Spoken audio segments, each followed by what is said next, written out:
Hello guys, সালামু আলাইকুম। আপুরা ভাইরা কেমন আছেন? আজকে আমি রান্না করি মাছ দিয়ে, বেগুন দিয়ে, আলু দিয়ে, ফুলকপি দিয়ে। এটা আমার জন্য হচ্ছে আজ কতদিন রান্না হয় না। শরীরটা অনেক অসুস্থ ছিলাম, আলহামদুলিল্লাহ এখন অনেক সুস্থ আছি।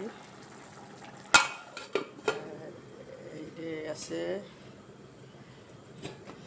বাগুন, ফুলকপি, মিষ্টি কুমড়ো, মুরগি, আলু।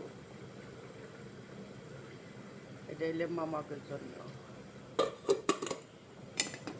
শুক্রবার দিন ভাত ছিল, এই ভাত গরম করবো। গমের যাও আজকে রান্না আমার মাকসালা।